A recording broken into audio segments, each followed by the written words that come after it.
राष्ट्रीय नेते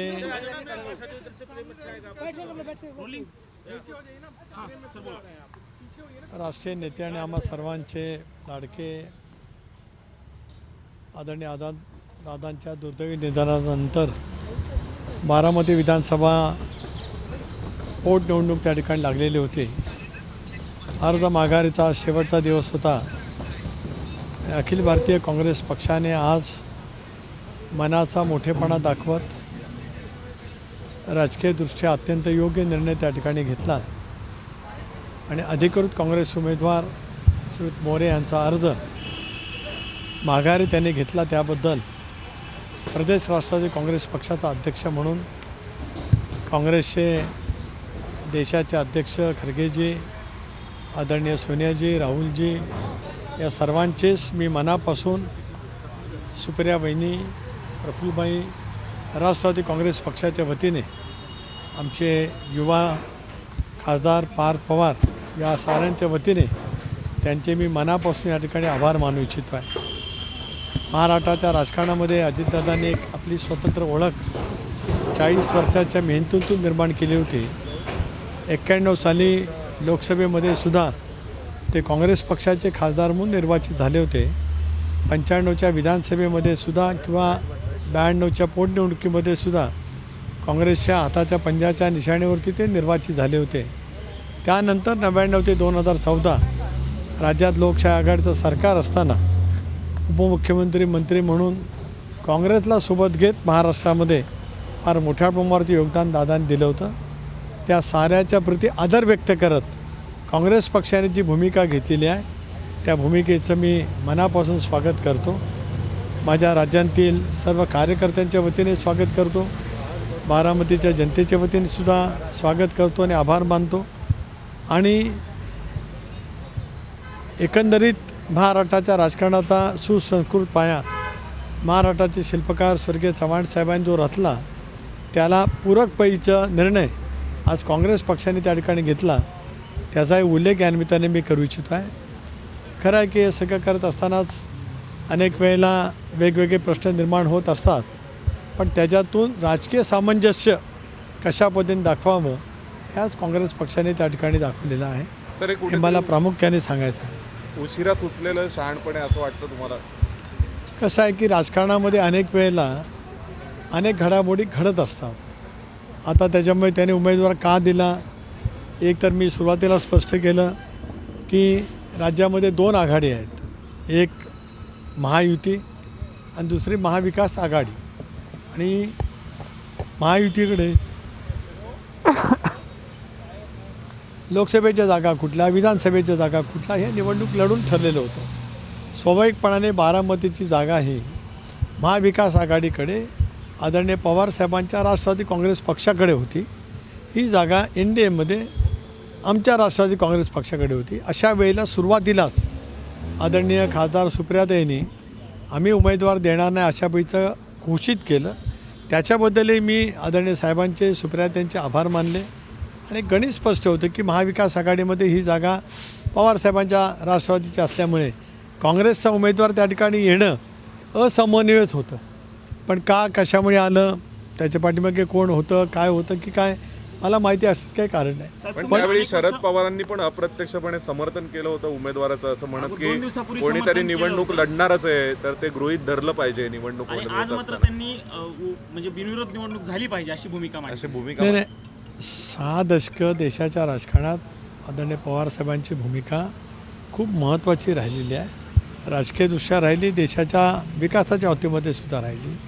आता 2 दिवसापूर्वी आदरणीय साहेब काय म्हणाले आपल्यामार्फत सर्वांनी ऐकलं, आज काय म्हणाल ते ऐकलं। मला असं वाटतं की साहेबांचा म्हणण्याचा मतितार्थ असा होता की लोकशाहीमध्ये निवडणूक लढण्याचा अधिकार प्रत्येकाला आहे, त्यामुळे निवडणूक बिनविरोध होईलच असं मानण्याचं काही कारण नाही, असं त्यांचा प्रदीर्घ अनुभवातून त्यांचं ते वक्तव्य असावं। याचा अर्थ काँग्रेसने उमेदवारी दिली याचं समर्थन तर बिलकुल अशाचं काही कारण नाही, कारण त्यांनी त्या बाबतीमध्ये त्यांच्या पक्षाची भूमिका मांडली। परंतु एकंदरीत अनेक वेळेला निवडणुका झाल्या, राज्यामध्ये सुद्धा अनेक वेळेला पोटनिवडणुका झाल्या।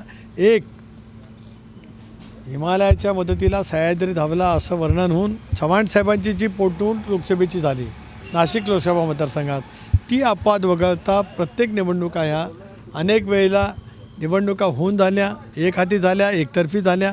त्यामुळे साहेबांचं मत कदाचित त्या दृष्टिकोनातून असेल. आज जे साहेबांनी मत व्यक्त केलं आहे ते स्वागतार्ह आहे. साहेब, काँग्रेससोबत म्हणजे तुमचा पक्ष काँग्रेससोबत खूप वर्ष होता, म्हणजे दादांनी देखील काँग्रेससोबत 70% जास्त काळ काँग्रेससोबत काम केलं. पण असं असतानाही काँग्रेस पक्षाने म्हणजे सुनेत्रा वहिनींना सपकाळांना 2 वेळा फोन करावा लागला, खरगे साहेबांची भेट घ्यावी लागली, तुम्हा सगळ्यांनी त्यांना बोलावं लागलं. एवढी वेळ म्हणजे काँग्रेससोबत राहूनही तुमच्या पक्षाला त्यांनी नेमकं आणून का दिली असा प्रश्न पडतो. नाही, मला हे काय कळू शकत नाही, कारण मी त्याच्यावरती आज का भाष्य करणार नाही, कारण शेवटी शेवट गोड त्यावेळेला सारं काही गोड असतं. त्यामुळे आज आता अर्ज मागे घेतला त्याच्यामुळे का बोलायला लागलं, किती वेळ बोलायला लागलं हा आता मुद्दा उरला नाही. ज्या कारणासाठी आम्ही संपर्क करत होतो ते कारणच काँग्रेसने मोठ्या मनाने संपुष्टात आणल्यावर त्या बाबतीमध्ये प्रतिक्रिया देणं योग्य राहणार नाही. पण जो काही गैरसमज निर्माण करण्याचा प्रयत्न केला गेला की आमचा काही संपर्क झाला नाही, आम्ही काय प्रयत्न केले नाहीत, असं नाही. मी आणि प्रफुल्लभाईंनी प्रयत्न खरगे साहेबांशी संपर्क करण्याचा खूप केला. केरळमध्ये ते असताना किमान माझे 7-8 फोन झाले, प्रफुल्लभाईंचे झाले, वहिनींनीसुद्धा फोन केले होते. पण त्यावेळेला काही कारणांच्यामुळे कदाचित त्यांनी फोन घेतला नसेल, काही त्यांच्या कार्यक्रमाची व्यस्तता असेल त्याच्यामुळे ते शक्य झालं नसेल. म्हणून काहींना असं वाटलं की बाबा मी आणि प्रफुल्लभाई दिल्लीमध्ये काय कमी पडलो का ते चूक आहे. अपुऱ्या माहितीवरती काहींची वक्तव्य त्या ठिकाणी असतील. आम्ही प्रयत्न करत होतो, पण राजकारणामध्ये काही वेळेला योग्य वेळ द्यावी लागत असेल, ती योग्य वेळ किंवा टायमिंग काँग्रेसची साधायचं ठरवलं असेल म्हणून आजची 2 वाजण्याची वेळ त्यांनी पर्यंत ते वाट पाहिले असं त्याचा अर्थ होऊ शकतो. पण यासोबतच टायमिंग अजून एक साधलं गेलेलं आहे ते रोहित पवारांच्या आणि हर्षवर्धन सपकाळ यांच्या भेटीत. असं म्हणतात की तर रोहित त्याकडे पवारांची तुम्ही शिष्टाई कामी आली अशा पद्धतीने असं आहे, कोणाला त्यांची शिष्टाई कामी आली असं काय श्रेय घ्यायचं असेल तर घेऊ द्या. आम्हाला कोणाला श्रेय द्यायला काय कमीपणा वाटण्याचं काय कारण नाही. आम्हाला एवढं माहिती होतं निखळपणाने की अजितदादांसारखा दिलदार नेता ज्याने महाराष्ट्र 30 वर्ष घडवला आणि आपणच मगाशी म्हणालात की काँग्रेस पक्षामध्ये त्यांनी काम केलं, त्यानंतर काँग्रेसबरोबर ती अलायन्स म्हणून त्यांनी काम केलं, म्हणून त्यांची प्रभावीपणाची भूमिका मांडली. आता कोणी जर काय काल परवा काय बोलत होतं, आज काय कशाला कोण गेले त्याचा त्याचा भाग असतो. कारण प्रत्येकजण आपापल्या परीने प्रत्येकजण अनेक घटनांचं आणि गोष्टींचं स्कोअर करण्याचा प्रत्येकजण प्रयत्न करत असतो. ज्याला कोणाला करायचं असेल त्यांनी करू द्या. पण कालच आपण एक पाहिलं नाही, भारतीय जनता पार्टी सारख्या विषारी पक्षासोबत तुम्ही सत्तेमध्ये आहात, म्हणजे आम्ही दादांसाठी उमेदवारी मागे घेतली पण तुमचा पक्ष हा विषारी विचारांच्या पक्षासोबत सत्तेमध्ये आहे अशा पद्धतीची टीका पण अर्ज मागे घेताना सपकाळांनी. एक कसं आहे की आता आम्ही एनडीएमध्ये आहोत काय लपून नाही, उघडपणाची भूमिका घेतली. स्वच्छपणाच्या भूमिकेतून 2023मध्ये आम्ही एनडीएच्या सोबत त्या ठिकाणी गेलो आणि त्याच्यामुळे आज हर्षवर्धन सपकाळ काय म्हणाले, कारण त्यांची राजकारणाच्या बद्दलचं ज्ञान खूप मोठं आहे, पण आजचा दिवस त्या ज्ञानाबद्दल बोलण्यासारखा नाही.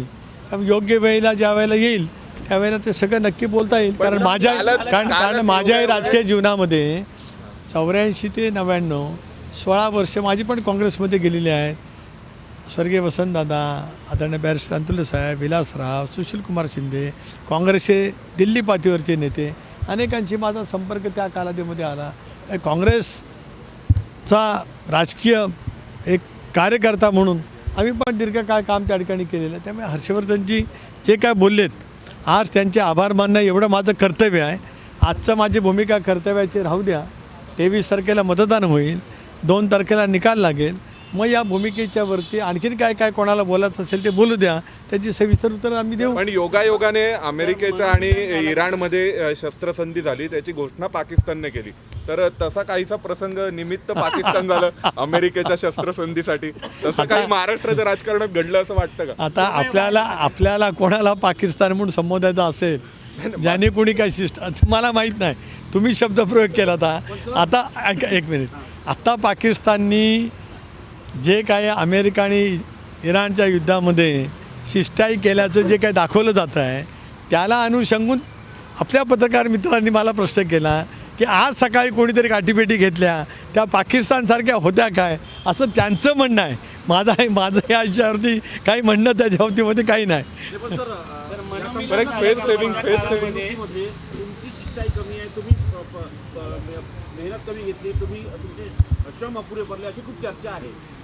एक असं आहे की आज सध्या टार्गेट मी तर आहेच, प्रफुल्ल पटेल पण आहेतच. कारण मी सांगितलं ना, मी एक ॲक्यूट OBCचा आहे. त्या टार्गेट करणं सोपं राहतं ना, पण टार्गेट जरी किती केलं तरी जमिनीवरती पाय इतके घट्ट रोवलेले आहेत. असं किती वेळा टार्गेट केलं तरी त्याचा काय फरक पडत नाही.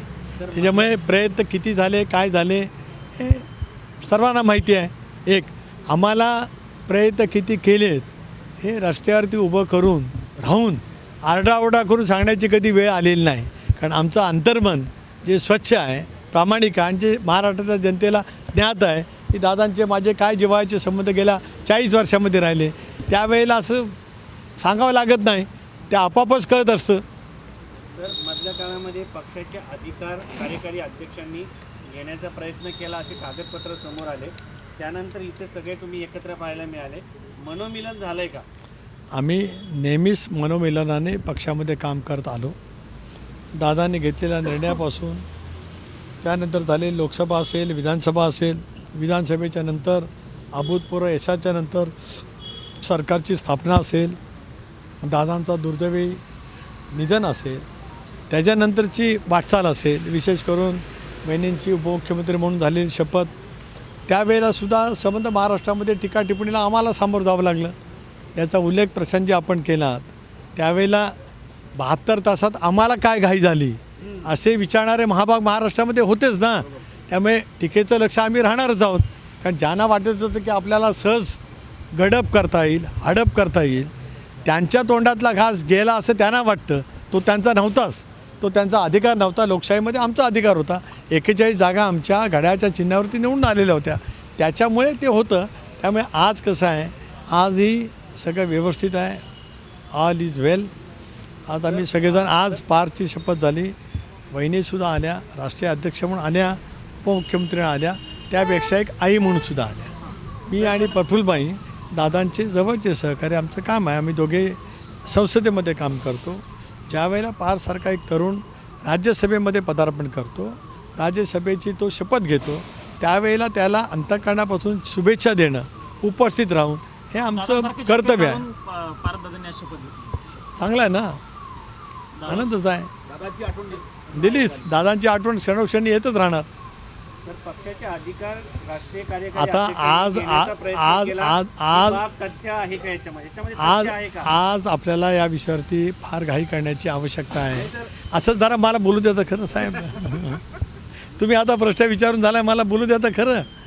त्या सगळ्या प्रश्नाची उत्तरं मागतपासून तुम्ही इथं बसलेलंच आहात. तुम्ही 12 वाजल्यापासून 22 मदर टेरेसा क्रिन्सेट रस्त्यावरती आहात आणि आपण आता सहभोजन झालेलं आहे. त्यामुळे सहभोजनासह आजचा शेवट गोड करूया. 16, 17, 18 ज्यावेळेला परत दिल्लीमध्ये महिला विधेयकाच्या निमित्ताने मी आहोत, त्याला पुन्हा एकदा गप्पा मारायला आपण भेटू. धन्यवाद. सर हिंदी में झाला का? काँग्रेस प्रयत्न झाला होता, याची तथ्य आहे का? पुन्हा 16, 17, 18 आपण बसू. त्यावेळेला मुद्दाम आणखीन चांगलं स्वीट आणू.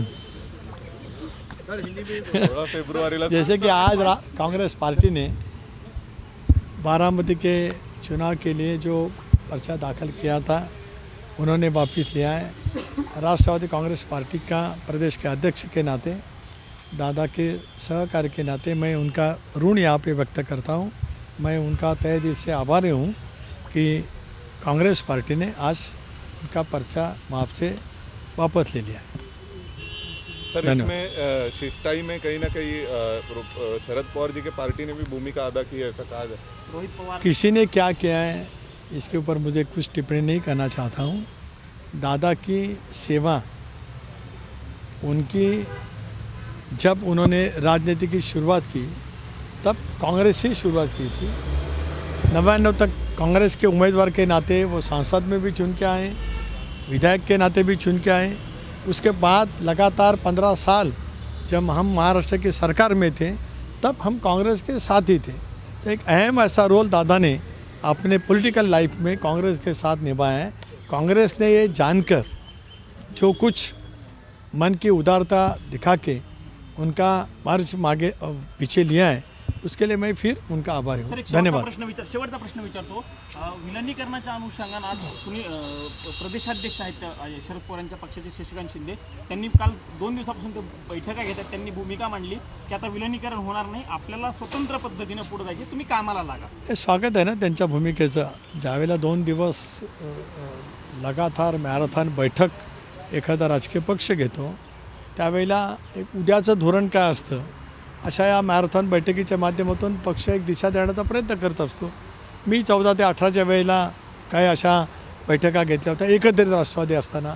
दादांच्या नेतृत्वाखाली आम्ही भूमिका घेतल्याच्यानंतरसुद्धा अशा काही 2 दिवसाच्या बैठका घेतल्यात. त्याच्यातून एक संदेश द्यायचा असतो, एक मेसेज.